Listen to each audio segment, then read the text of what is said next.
d'accepter ou de ne pas accepter. C'est comme ça que ça se passe. Depuis le jardin d'Éden jusqu'à aujourd'hui. Là, c'est Adam qui avait le message. Après, c'est Abel. Abel avait le message. Caïn l'avait rejeté. Vous ne savez pas. Mais qu'est-ce qui s'est passé en fait entre Abel et Caïn? Mais il fallait que, après que Adam leur ait apporté la parole de Dieu, que désormais Caïn et Abel puissent avoir une relation personnelle avec Dieu. Et la relation personnelle avec Dieu commence par un sacrifice. Toi, tu as suivi l'enseignement sur le tabernacle. Ça doit commencer par un sacrifice. Mais pour que quelqu'un entre en relation avec Dieu, le premier sacrifice est un holocauste. Donc, Adam avait enseigné cela à Caïn et Abel. Il a tout simplement manqué le courage à Caïn d'aller demander un agneau à son frère, parce que le frère était berger, lui il était cultivateur. Ils ont reçu l'enseignement. Lui il sait qu'il ne peut pas trouver de bêtes à offrir. Mais il pouvait proposer son blé. Et le blé c'est la parole aussi. Hein? Et lui il avait la parole pourtant. Il pouvait proposer son blé à Abel. Abel lui donnait un animal de sacrifice. Et puis en d'autres termes, frère. Mais ils étaient toujours en relation. L'un était quoi? Cultivateur, l'autre berger. Mais ils étaient en interdépendance. Ils étaient toujours en relation. Le maïs, le blé, la farine, c'est Caïn qui l'avait. Les animaux, c'est Abel qui les avait. Même pour cultiver la terre, il faut des bœufs. Il faut des bœufs, tout ça. Ils étaient toujours en relation. Donc c'est ça que nous ne voulons pas comprendre. Mais le problème, c'est qu'il a refusé la méthode de salut que Dieu a acceptée et enseignée. Ce que vous ne comprenez pas, c'est que les gens qui ont vécu avant sacrifiaient les végétaux à Dieu. Sinon, pourquoi Abel a-t-il sacrifié un animal selon l'enseignement d'Adam, et Caïn a sacrifié les végétaux selon l'enseignement de qui? D'Adam. Non. Forcément. L'enseignement d'Adam. Oui, parce qu'Adam leur disait, ne sacrifiez pas comme faisaient nos pères. Oui. Ah, voilà. Ce que tu produis, c'est ce que tu vas sacrifier. Tu ne peux pas sacrifier quelque chose que... C'est ce que tu produis, c'est les fruits de tes... Tu donnes ce que... Voilà. C'est les fruits de... On ne donne que ce que l'on a. Ce qu'on a, d'accord. Ce que tu cultives, c'est ce que tu vas présenter à Dieu. Or, Adam, ce que vous ne comprenez pas, c'est que Adam était à la fois berger et cultivateur. Il le a mis dans le jardin pour qu'il le garde et qu'il le cultive. D'accord, oui. Il devait garder quoi? Les arbres. Il va garder les arbres comment? Oui, c'est vrai, il devait labourer la terre du jardin, cultiver la terre. Et il devait aussi élever les animaux. Oui, si, il faisait les deux. Mais comment il avait la facilité de le faire s'il ne l'avait appris?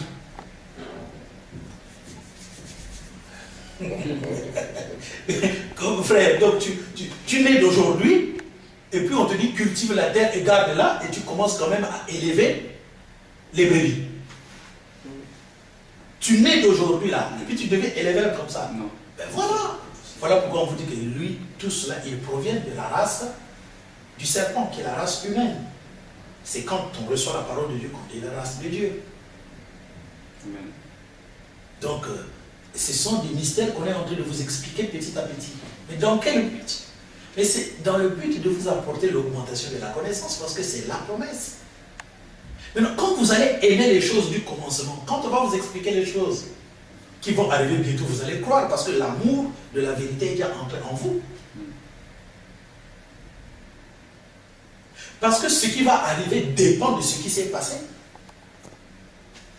Nous allons bientôt entrer dans un âge semblable à l'âge d'Éden, où Dieu va régner avec l'homme. Dans le jardin d'Éden, Dieu était tous les jours là. Et dans le millénium, Dieu sera avec nous tous les jours. Donc pour bien comprendre comment nous allons atteindre la perfection, il faut obligatoirement que nous repartions à ces choses-là. C'est pour ça que le Christ dit, vous minimisez la puissance de Dieu. Dans le royaume de Dieu, l'homme ne connaîtra plus la femme. Il y a un verset comme ça. Non, dans le royaume de Dieu, l'homme ne prendra plus de femme. C'est pas comme dans les anges dans les cieux. Oui, mais il ne faut pas penser que c'est tous les hommes qui vont entrer dans le royaume. Là, on lui a posé une question sur une femme qui était mariée à 7 frères successivement. Dans le royaume de Dieu, de qui sera-t-elle femme? Il dit non, mais dans le royaume de Dieu, il n'y a pas la question de mariage. Parce que les gens qui entrent dans le royaume de Dieu sont semblables à Christ. Mais dans le royaume de Dieu, n'entrent pas seulement ceux qui sont semblables à Christ. Ça va évoluer. Il a enseigné ça ailleurs. Et tout ça s'est expliqué là. Donc, je pense qu'on a fait un bon précepte d'hiver. On continuera si vous voulez. Si vous voulez, parce que tes questions, on ne les a même pas encore commencé à aborder. Oui, oui. Il en a des questions. Il a vraiment des questions pertinentes. Et c'est ça ce que nous voulons. En fait, nous devons profiter de toute occasion pour apporter à l'humanité les éclaircissements sur la parole de Dieu. Et ce qui est très important, c'est que notre salut dépend de la connaissance. Je voudrais rapporter à ceux qui nous ont suivis un fait. Jésus dit aux Juifs qui avaient cru en lui, si vous demeurez dans ma parole, vous serez véritablement mes disciples. Vous connaîtrez la vérité et la vérité vous délivrera. Le peuple de Dieu, vous avez besoin de vérité pour être délivré. Malheureusement, on a changé les choses. On vous a enseigné que vous avez besoin des hommes de Dieu pour être délivré. Vous n'avez pas besoin des hommes de Dieu pour être délivré. Vous avez besoin de la parole que les hommes de Dieu prêchent pour être délivrés. C'est cette parole qui doit vous délivrer. Ce n'est pas les actions des hommes. Ce n'est pas les prières des hommes. Ce n'est pas l'attention qu'un homme de Dieu porte sur toi qui va te délivrer. Ce n'est pas parce que l'homme de Dieu te dit qu'il a passé toute sa nuit en priant pour toi que toi tu vas être délivré. Sinon, toutes les églises seraient des églises de personnes délivrées parce que tous les hommes de Dieu disent qu'ils passent toute leur nuit en priant pour vous. Paul ne priait pas pour les hommes. Il élevait la voix vers le ciel afin que Dieu donne la sagesse, l'intelligence qui éclaire le cœur du peuple de Dieu. C'est ce que nous devons faire. Car quand ton cœur est éclairé par le peuple de Dieu, tu es vraiment libre. Parce que tu vas recevoir la parole de la prédication de ton prédicateur. Tu la comprendras et tu marcheras par rapport à la parole. C'est la même chose que Dieu a fait avec Caïn. Caïn a sacrifié les prémices de sa végétation, de ses champs. Le Seigneur lui a dit, Caïn, je n'ai pas agréé ton sacrifice. Mais ce n'est pas un motif pour te mettre en colère. Agis bien. Et tu relèveras ta face. Fais comme ton cadet a fait. Maintenant, je te dis, tel que tu te comportes là, tu as un cœur abattu. Oh, mais il y a le péché qui arrive. Le meurtre arrive. Bon, mais c'est une épreuve. Domine sur le meurtre.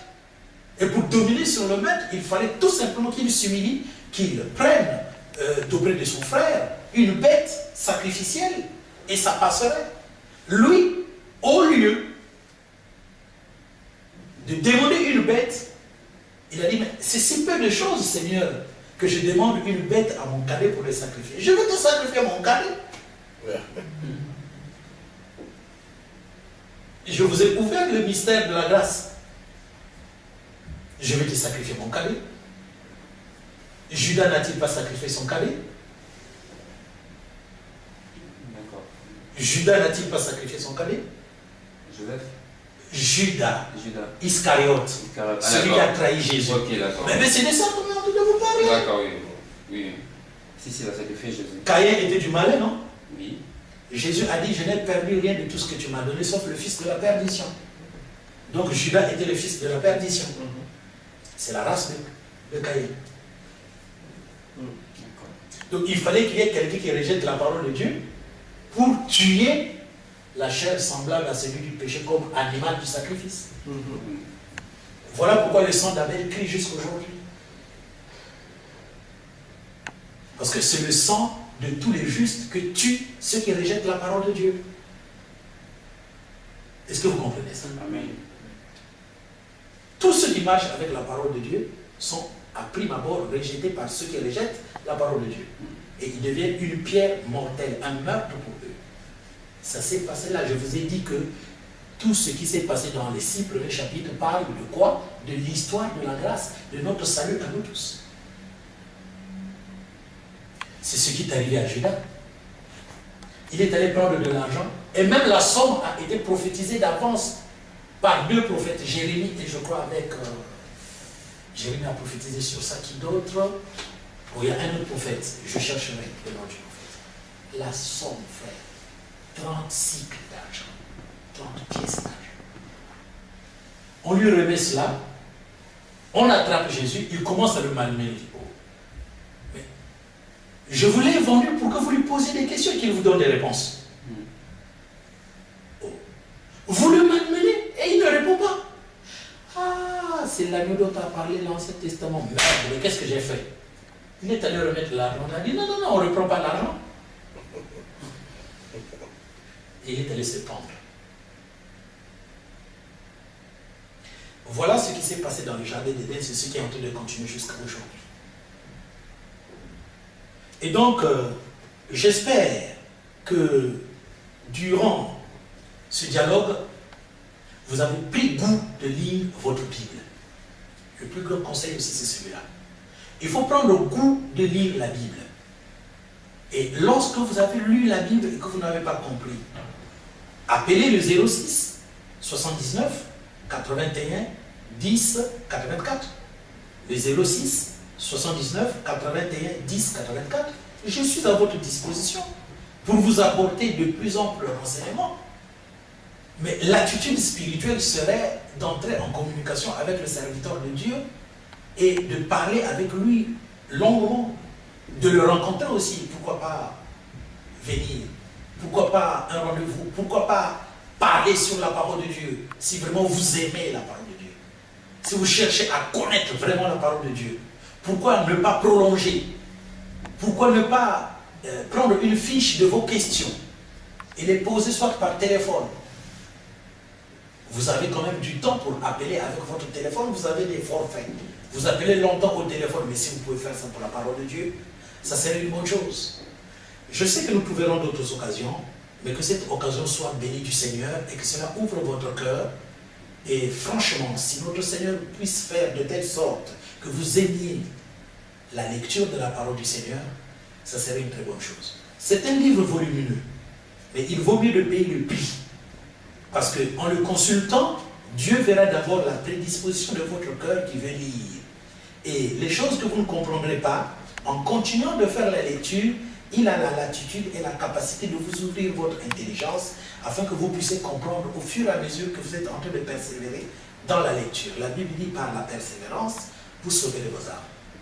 Et à chaque moment que vous aurez à comprendre la parole de Dieu, toutes les questions que vous aviez vont tomber. Et lorsque les questions vont tomber, vous allez commencer à discerner où est le vrai chemin et où est le faux chemin. Parce que Matthieu chapitre 7, verset 12 à 23 nous dit qu'il y a 2 chemins. La route vaste et spacieuse qui mène à la perdition et le chemin étroit et resserré dont peu nombreux sont ceux qui en trouvent la porte. Mais en tout cas, si vous trouvez ce chemin-là, le chemin d'Ésaïe 35, Ésaïe 35, c'est des merveilles et des merveilles avec le Christ. Et donc je prie pour vous pour que le Seigneur ouvre votre intelligence. Je prie pour vous pour que vous aimiez la méditation de la parole de Dieu et la lire profondément pour chercher à la comprendre. Je prie pour vous pour que vous ayez le courage d'appeler et de poser des questions. Je prie pour vous pour que vous ayez le courage de me rencontrer et de dialoguer avec moi comme on l'a fait avec nos frères. Nous avons, frère Eric, on n'a pas encore commencé à répondre à ces questions parce que le frère Jonathan en a amené. Le frère Laurent avait ces questions. Lui, son grand souci, c'est le salut des âmes. Il n'a pas eu le temps de poser des questions. Le frère Eric, lui, il a toujours des questions d'ordre. Quand il pose la question, il se met à votre place.